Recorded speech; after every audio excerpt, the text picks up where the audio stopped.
हमारा तो हर प्रश्न का उत्तर रहता है नाम जप।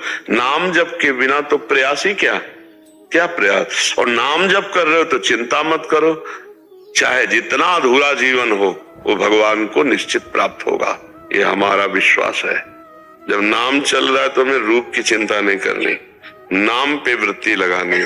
नारायण हमारी आंखों के सामने लिखा हो नारायण, हमारे कान सुन रहे हो नारायण, हमारे हृदय से निकल रहा हो नारायण। बस इतना तुम संभालो, आगे की सारी बात आ जाएगी। देखना, करके देखना, ठीक है। हाँ, ये हम करी हुई बात कह रहे, पढ़ी हुई एक होती है, एक होती है अनुभव की हुई। हाँ, ऐसे भजन करो, रूप की चिंता मत करो, रूप तो अपने आप आ जाएगा, धस जाएगा हृदय में, नेत्रों में नशा छा जाएगा रूप का। यद्यपि वो भी जितेंद्री नहीं है, लेकिन उसने भगवान का भरोसा ले लिया और नाम जप शुरू किया। और अभी प्राण निकल जाए तो अभी भगवान की प्राप्ति हो जाएगी, क्योंकि अंतामति शोगति। हम वर्तमान को संभालें, राम राम कृष्ण कृष्ण हरि हरि राधा राधा राधा, तो फिर हमारा जो भविष्य है वो मंगलमय हो जाएगा, वो भगवत स्वरूप। और नाम जप नहीं कर रहे हो, बोले हम प्रयास कर रहे हैं, तो जो जितेंद्रियता से कोई भगवत प्राप्ति होती है क्या?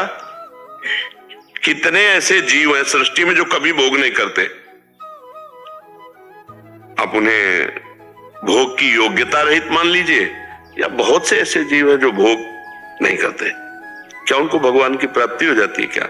जैसे मान लो जिसके भोग सामर्थ्य नहीं है, वो आजीवन भोग नहीं करते, क्या उनको भगवत प्राप्ति हो जाती है क्या? कई ऐसे जीव जो जीवन में अन्न नहीं खाते, पशु पक्षी ऐसे, केवल फल आहार पर, केवल मिट्टी या केवल जल, क्या उनको भगवत प्राप्ति हो जाती है क्या? अगर आहार मात्र परिवर्तन से भगवत प्राप्ति होती या आहार न करने से होती, तो बहुत से जीव वायु पी के रहते, जल पी के रहते, मिट्टी खा के रहते, फल खा के रहते, इससे भगवत प्राप्ति तो नहीं हो जाती ना उनको। भगवत प्राप्ति चिंतन से होती। भगवान जहां कहते हैं अपनी प्राप्ति के लिए जो मेरा अनन्य चिंतन करता है, खास बात है, राधा राधा राधा राधा हर समय जप रहे। जब मन पवित्र होगा तो विषयों में जाएगा ही नहीं।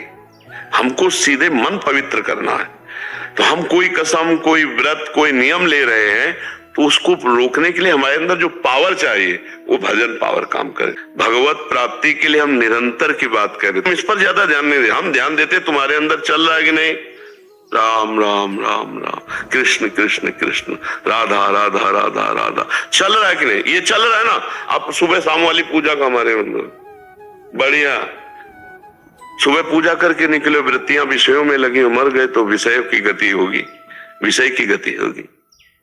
भरत जी महाराज का हिरण में चिंतन फंस गया, तो अगला जन्म क्या हुआ? हिरण का हुआ कि नहीं हुआ?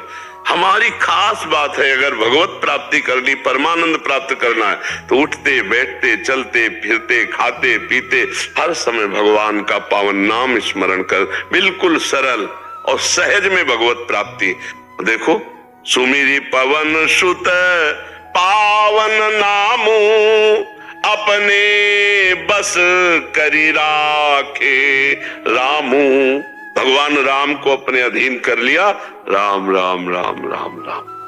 बिल्कुल सरल बात समझ लो, सीधी बात समझ लो। खूब शास्त्र स्वाध्याय करके बोल रहे और संतों का संग करके बोल रहे हैं। हर समय भगवान का मधुर मधुर नाम चल रहा है। तुमसे बड़ा कोई योगी नहीं, तुमसे बड़ा कोई ज्ञानी नहीं, तुमसे बड़ा कोई तपस्वी नहीं। और नाम छूट गया तो कुछ भी करो, हमें विश्वास नहीं कि भगवत प्राप्ति हो जाएगी, हमें विश्वास नहीं। और नाम चल रहा है तो गारंटी से कह रहे हैं भगवत प्राप्ति होगी। अगर भगवत प्राप्ति करनी, परमानंद प्राप्त करना है, तो उठते बैठते चलते फिरते खाते पीते हर समय भगवान का पावन नाम स्मरण कर, बिल्कुल सरल और सहज में भगवत प्राप्ति। भगवान का नाम जप नहीं तो हम वो खास बात नहीं समझते। एक मिनट में माया कहां से कहां पहुंचा देते हैं। हर श्वास में नाम जप कर रहे हो, निश्चित भगवत प्राप्ति होगी, दुविधा रहा न कोई। श्वासा श्वासा नाम जप, दुविधा रहा न कोई। नाम श्वास दो बिलक चलत है, इनको भेद नमो को भावे। श्वास नाम, नाम ही श्वासा, नाम श्वास को भेद मिटावे। हो गई भगवत प्राप्ति। पकड़ लो नाम, न पैसा लगता है और नाम तुम्हें कह रहे हैं कि नहा धो के बैठो, सोच में हो तो भी। नाम का तो यही बहुत बड़ा प्रभाव है।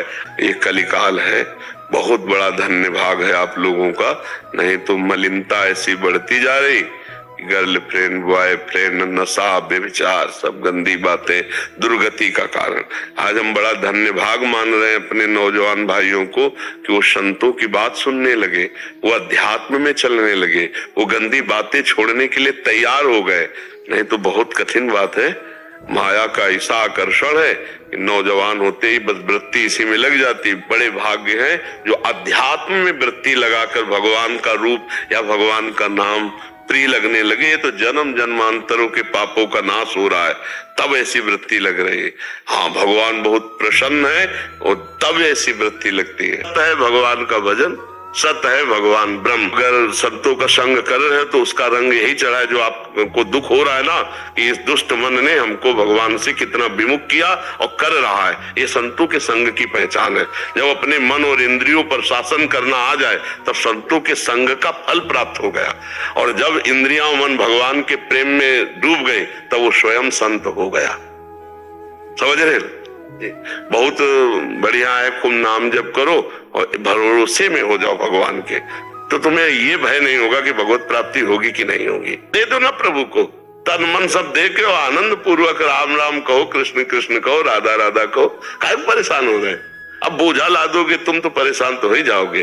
अनन्यस चिंतयन्तो माम ये जनाः परिपासते तेषां नित्याभियुक्तानां योगक्षेमं वहाम्यहम्। भगवान कह रहे योगक्षेम का वहन मैं करूंगा, चिंतन तुम करो। तो जितना बने खूब भगवान का नाम जप करो, भरोसा दृढ़ भगवान का रखो और इंद्रिय मन सब भगवान को समर्पित कर दो, अपने आप ठीक हो जाएंगे। अगर ये हम कमरा किसी के नाम कर दे तो इसकी छिपकली और जाला और सब उसी के नाम हो जाएगा। तो ऐसे ही हम तन मन वचन से भगवान की शरण में हो गए तो हमारा गंदा मन, गंदी इंद्रियां वो सब भगवान सही कर लेंगे। और भरोसे पे निश्चिंत हो जाओ, नाम जप करो। भरोसे का मतलब समझते हो? ना कोई और ना कोई ठौर, तभी भरोसा पक्का माना जाएगा। जो गुरु की चरण रज माथे पे संतों के, अब क्या भरोसा भगवान के सिवा अन्य किसी का करना। वो लोक और वेद में सब आनंद का विषय है। अपने आप बोझा लादे रहोगे तो मरते दम तक जलते रहोगे। और अभी आनंद है, ये लो आपकी वस्तु आपको समर्पित। हे गोविंद, हे हरि, अब मैं आज से निश्चिंत हूं, आपका चिंतन करने का प्रयास करूंगा। शेष भार आप। तो भगवान कहते करो सदा तिनके रखवारी, जिम बालक राखे महतारी। फिर क्या चिंता? आज भी तुम्हें जो आनंद मिल रहा है भगवान से ही मिल रहा है, तो पूरे समर्पित हो जाओ। बंधन तो अहंकार ही था, और अहंकार समर्पित हो गया तो बंधन मुक्त हो जाओगे। भगवान का दृढ़ भरोसा कर लो, भगवान के चरित्र गायन करो। भगवान के चरित्र गायन करते हो और नाम जप करो और भगवान के भरोसे में रहो, मस्त हो जाओ। कभी कभी दर्शन सत्संग कर लिया करो, जिससे नया उत्साह पैदा हो जाएगा। बढ़िया चल रहे हो भगवत मार्ग में, महापुरुषों के आश्रित हो, अब चिंता नहीं करना। ठीक है? प्लीज लाइक, शेयर और सब्सक्राइब करना ना भूलें।